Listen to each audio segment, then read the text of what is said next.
आप सभी को टेंस में पास्ट कंटीन्यूअस टेंस के बारे में पढ़ाएंगे।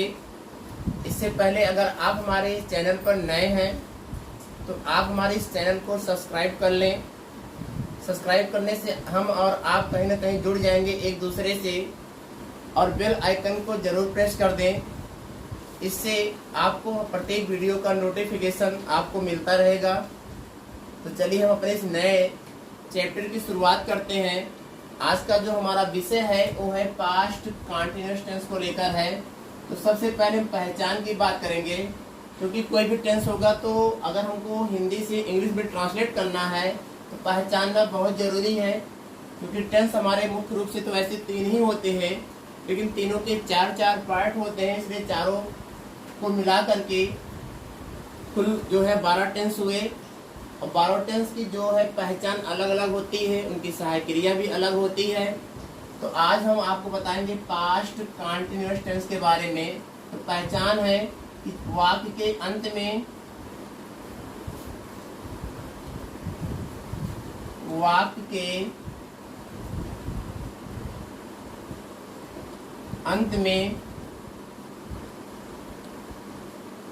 रहा था,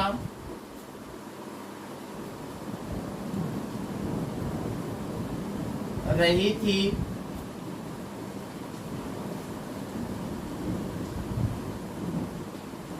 रहे थे, आते हैं।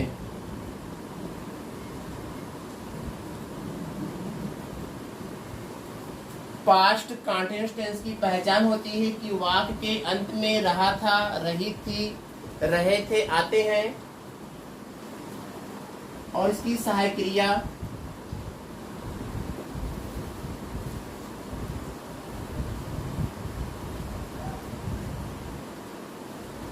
हेल्पिंग वर्ब, वाज और वर होता है।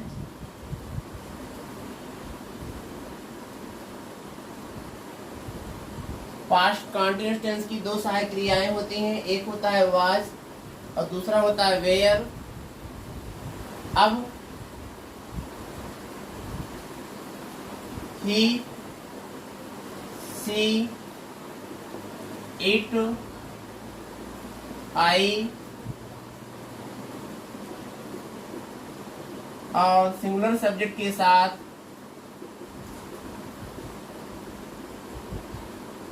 सिंगुलर नाउन के साथ वाज का प्रयोग करते हैं। लेकिन अगर प्रोनाउन हमारा यू है, वी है, दे है, या सब्जेक्ट हमारा प्लूरल नाउन है, इनके साथ वेयर का प्रयोग करते हैं।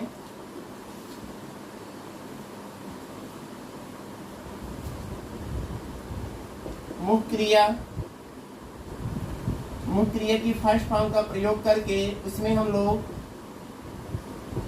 आईएनजी जोड़ देते हैं, या हम कह सकते हैं कि पास्ट कंटीन्यूअस टेंस में present participle form of the verb use किया जाता है।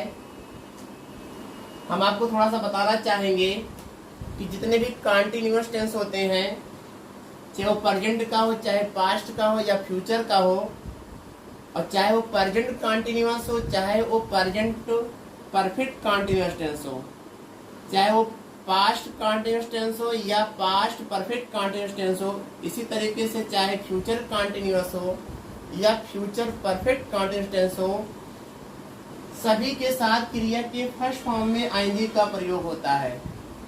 कहने का मतलब पहला इंडेफिनिट, दूसरा कंटीन्यूअस, तीसरा परफेक्ट और चौथा परफेक्ट कंटीन्यूअस टेंस। पहला हमारा होता है इंडेफिनिट,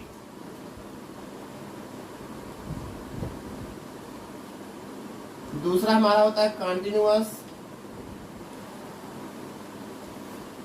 तीसरा होता है परफेक्ट और चौथा होता है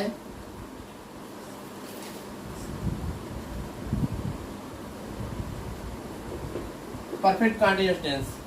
तो हमने आपको बताया कि जो कंटीन्यूअस होते हैं, जैसे कि 2 नंबर और चौथा है हमारा परफेक्ट कंटीन्यूअस, तो 2 नंबर और 4 नंबर, इन दोनों में क्रिया की फर्स्ट फॉर्म का प्रयोग करके आईएनजी का प्रयोग करते हैं।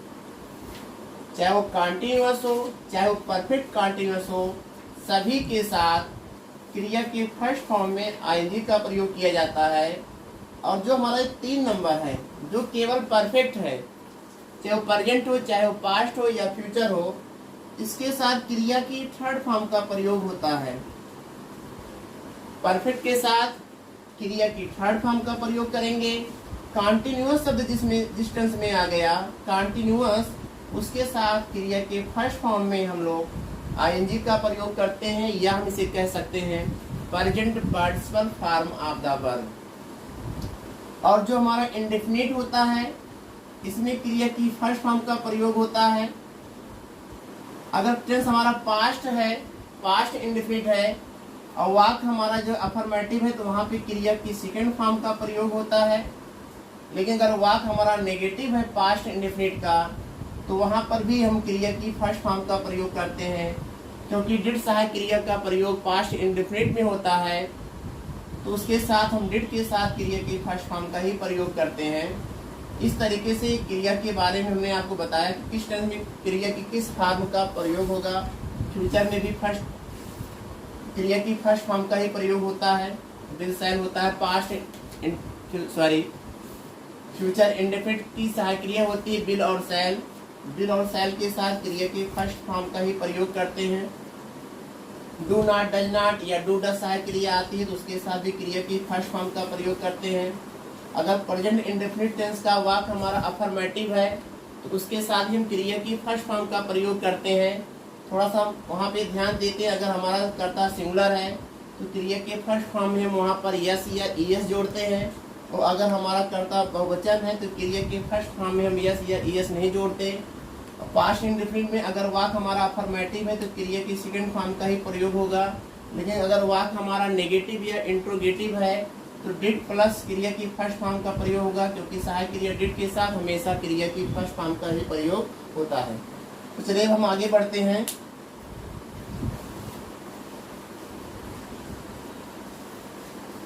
सबसे पहला सेंटेंस हमारा होता है असर्टिव।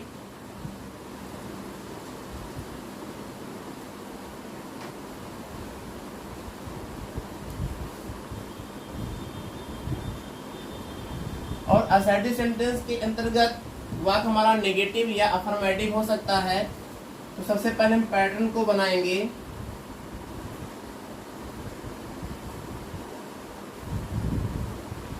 सब्जेक्ट हो गया, सब्जेक्ट को लिखने के बाद वाज या वर में किसी एक का प्रयोग करेंगे कर्ता के अनुसार।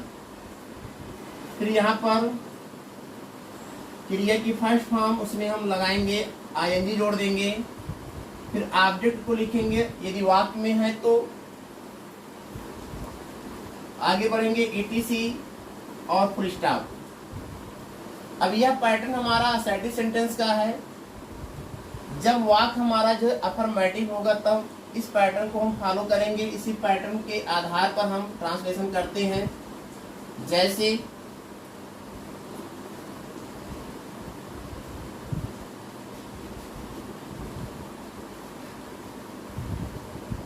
वह कल नदी में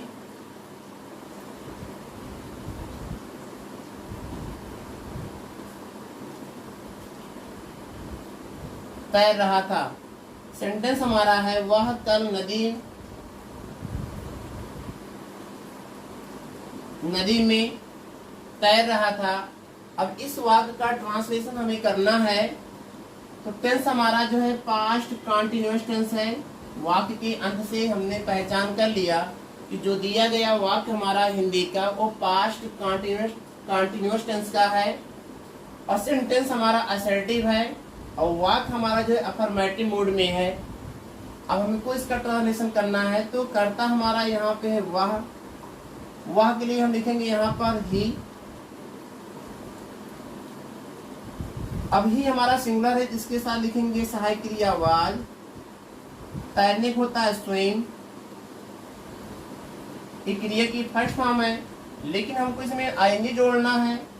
तो जब हम स्विम में आईएनजी जोड़ेंगे तो यम को डबल कर देंगे, स्विमिंग हो गया। ही वाज स्विमिंग, वह तैर रहा था। कहाँ तैर रहा था? नदी में। तो लिखेंगे इन द रिवर। और इन द रिवर को लिखने के बाद यहाँ पर हमारा एक एडवर्ब है, एडवर्ब ऑफ टाइम, कल। तो पास्ट टेंस में कल के लिए हम यस्टरडे का प्रयोग करते हैं।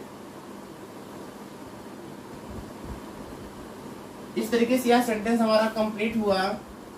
अगला एग्जांपल,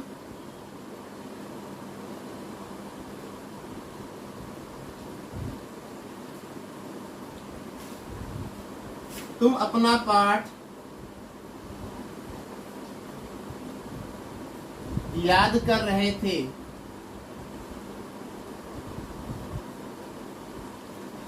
अगला सेंटेंस हमारा है, तुम अपना पाठ याद कर रहे थे। यह पास्ट कंटिन्यूअस टेंस है, इसमें काम हो रहा है। अब इस वाक्य का जो करता है वो है तुम मतलब प्रोनाउन यू। यू हमारा बहुवचन, इसलिए इसके साथ लिखेंगे वेयर। याद करने का होता है क्रिया हमारी जो है लर्न, इसमें आईएनजी जोड़ेंगे तो हो जाएगा लर्निंग। यू आर लर्निंग, तुम याद कर रहे थे। अब क्या याद कर रहे थे? हमको आंसर मिलेगा अपना पाठ, ये हमारा ऑब्जेक्ट हुआ। तो अपना के लिए हम यू के साथ लिखेंगे योर। अब पाठ का हो जाएगा लेसन। इस तरीके से यह सेंटेंस हमारा कंप्लीट हुआ। अब हम दो एग्जाम्पल पढ़ेंगे असर्टिव सेंटेंस का ही, लेकिन वो नेगेटिव मूड के होंगे। तो चलिए हम उसको भी देखते हैं कैसे इसका ट्रांसलेशन किया जाएगा।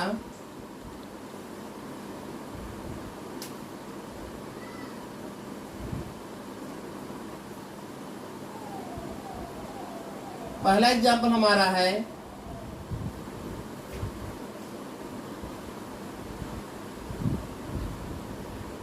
मेरे पिताजी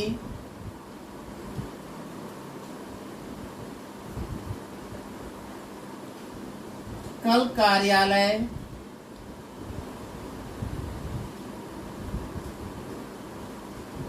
नहीं जा रहे थे।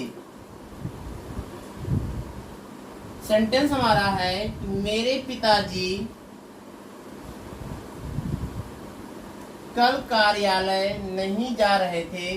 टेंस हमारा पास्ट कंटिन्यूअस टेंस है।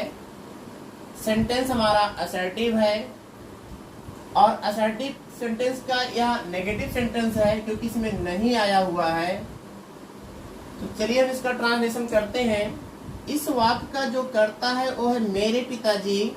तो मेरे के लिए लिखेंगे हम माई, अब पिताजी का लिखेंगे father. My father, my father singular subject है, तो इसके साथ लिखेंगे वाज। वाक हमारा नेगेटिव है तो हम नॉट का प्रयोग करेंगे, वाज नॉट। जाना क्रिया है तो गो लिखेंगे, इसमें आईएनजी जोड़ देंगे तो गोइंग हो जाएगा। My father was not going, नहीं जा रहे थे कहाँ? कार्यालय, to office. My father was not going to office. यहाँ पे कार्यालय कल है तो कल के लिए यस्टरडे का प्रयोग करेंगे, और वाक्य के अंत में फुल स्टॉप लगाएंगे। इस तरीके से यह सेंटेंस हमारा कंप्लीट हुआ। एक और एग्जांपल हम पढ़ेंगे इसके बारे में।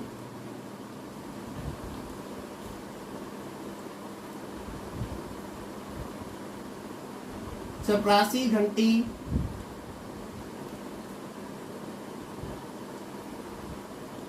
नहीं बजा रहा था।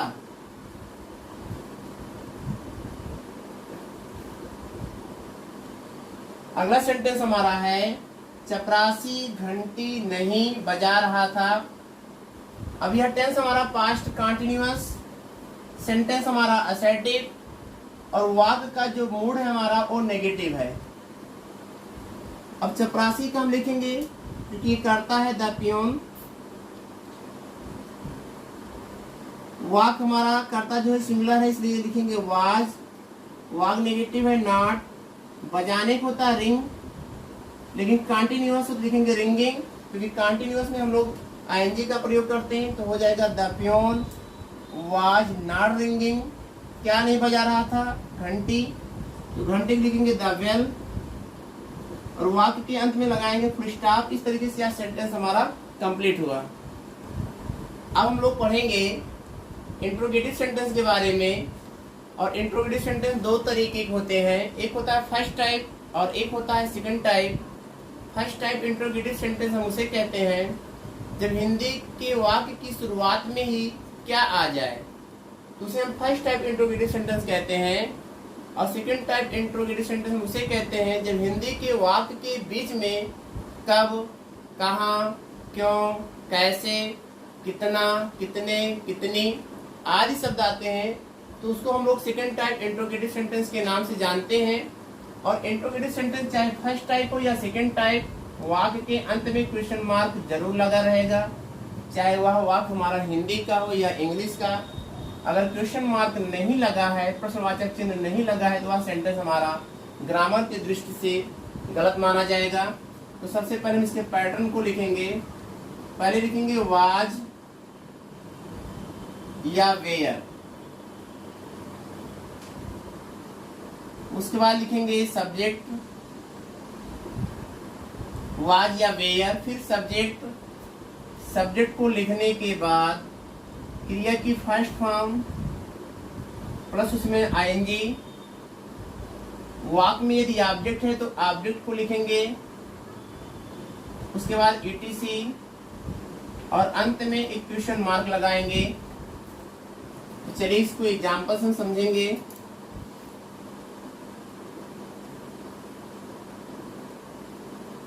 क्या वह एक कविता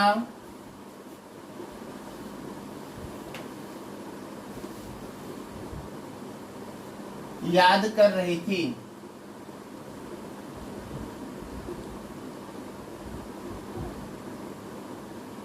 सेंटेंस हमारा है क्या वह एक कविता याद कर रही थी। तो टेंस तो हमारा पास्ट कंटिन्यूअस टेंस है, और सेंटेंस हमारा फर्स्ट टाइप इंट्रोगेटिव है, क्योंकि वाक्य की शुरुआत में क्या आया हुआ है और वाक्य के अंत में क्वेश्चन मार्क लगा हुआ है। इसलिए क्वेश्चन मार्क से तो ये पहचान होती है कि सेंटेंस हमारा इंट्रोगेटिव है, प्रश्नवाचक वाक्य है। और अगर वाक्य की शुरुआत में क्या है तो फर्स्ट टाइप हुआ। अब क्या के लिए हमें वर्ड का प्रयोग नहीं करना है। किसी भी टेंस की अगर हम बात करें, शुरुआत में ही, स्टार्टिंग में ही क्या आ जाए, तो हमें क्या के लिए वर्ड का प्रयोग नहीं करना है। हमें टेंस और कर्ता के अनुसार सहायक क्रिया का ही प्रयोग करना है। उसका अर्थ जब हम हिंदी में निकालते हैं तो क्या ही निकलेगा। जैसे लिखा है क्या वह, तो वह हमारा जो है कर्ता है, जो कि एक लड़की है, तो यहाँ पर हम लिखेंगे सी। तो यहाँ पर सी आ रहा है, तो सी के अनुसार हम लिखेंगे वाज सी, वाज सी। क्या वह, सेंटेंस में क्या वह हो गया। अब हमारा सहायक क्रिया भी हो गया वाज, हमारा सब्जेक्ट भी हो गया सी। अब हमको क्रिया की फर्स्ट फॉर्म लिखना है, याद करना। याद करने का होता है लर्न। अब चूंकि कंटिन्यूअस है, हम आपको पहले ही बताए कि कोई भी कंटिन्यूअस हो, सभी में क्रिया के फर्स्ट फॉर्म में आईएनजी लगाते हैं, या हम कह सकते हैं present participle form of the verb. तो यहाँ पे लर्निंग हो जाएगा, वाज सी लर्निंग। क्या वह याद कर रही थी। क्या याद कर रही थी, एक कविता। एक कविता हमारा ये ऑब्जेक्ट है, जो कि एक डायरेक्ट ऑब्जेक्ट है ये। तो यहाँ लिखेंगे अ पोएम, और वाक्य के अंत में क्वेश्चन मार्क लगाएंगे। सेंटेंस हमारा कंप्लीट हुआ। दूसरा एग्जांपल,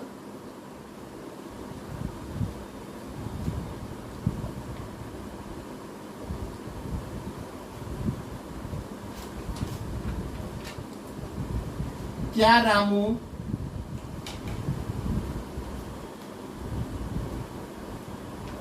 कल अपना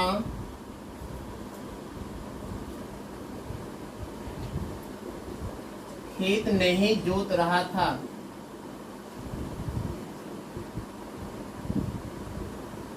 यह सेंटेंस भी हमारा इंट्रोगेटिव सेंटेंस है, फर्स्ट टाइप इंट्रोगेटिव सेंटेंस है, लेकिन वाक्य हमारा नेगेटिव में है।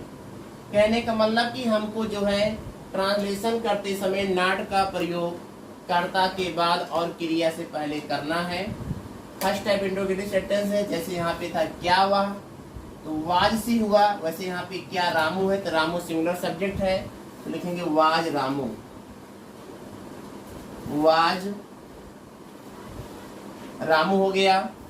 अब चूंकि वाक हमारा नेगेटिव है, पहले नॉट, फिर क्रिया यहाँ पर है जोतने की, जोतने को होता है प्लो, PLOUGH, लगा देंगे, ploughing. Was Ramu not ploughing अपना खेत, तो रामू के अनुसार अपना के लिए हिज का प्रयोग होगा, यहाँ लिखेंगे हिज फील्ड। उसके बाद में एक एडवर्ब है कल, तो कल के लिए हम पास्ट टेंस में यस्टरडे का प्रयोग करते हैं, और वाक्य के अंत में क्वेश्चन मार्क लगाएंगे। इस तरीके से यह सेंटेंस हमारा कंप्लीट हुआ। फर्स्ट टाइप इंट्रोगेटिव सेंटेंस के अंतर्गत एक एग्जांपल हम और समझेंगे।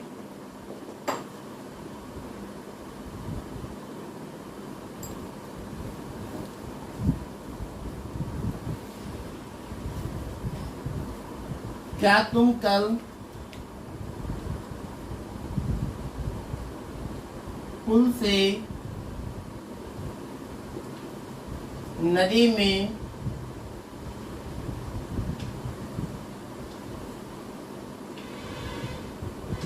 कूद रहे थे?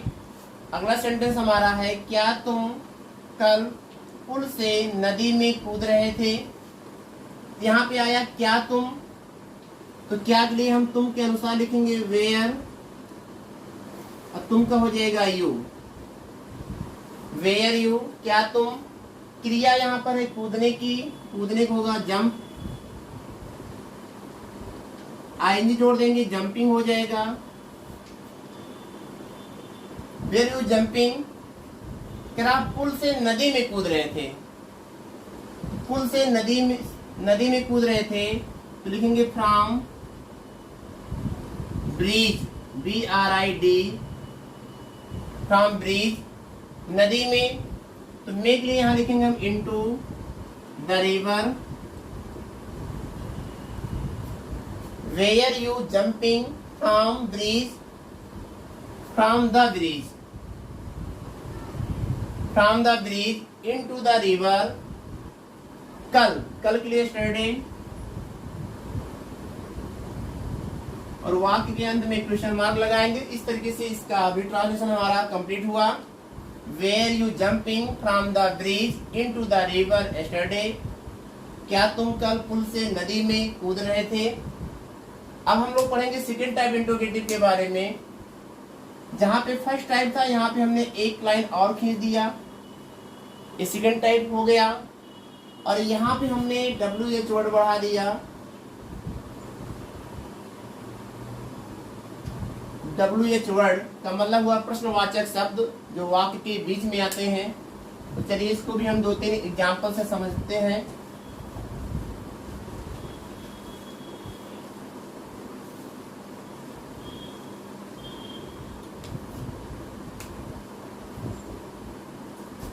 जैसे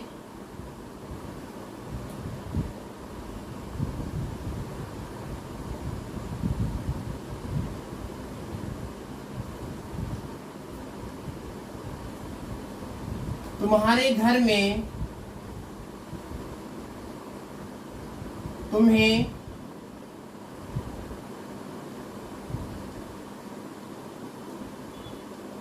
कौन पढ़ा रहा था?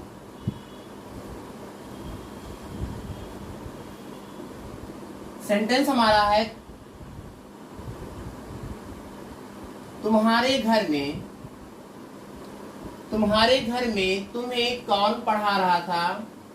अब ये ध्यान दीजिए कि यहाँ पे एक प्रश्नवाचक शब्द आया हुआ है कौन, और यह सेंटेंस हमारा सेकेंड टाइप इंट्रोगेटिव है, क्योंकि यहाँ पर क्या नहीं है।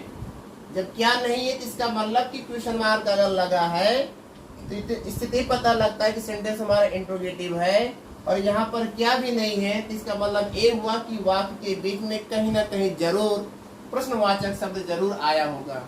तो जैसे यहाँ पर आया है कौन, तो कौन के लिए लिखेंगे हु हो गया।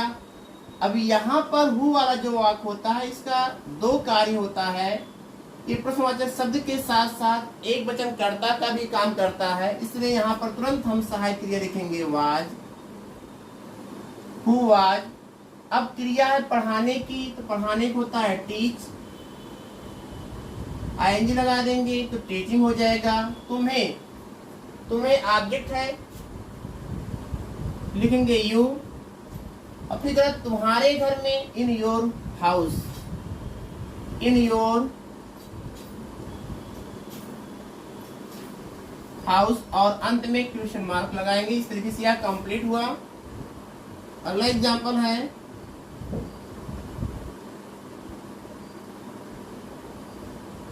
वह कल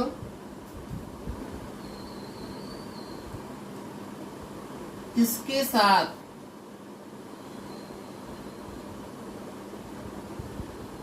बाजार जा रहा था। अब यहाँ पे है किसके साथ, तो किसके साथ के लिए लिखेंगे विद whom।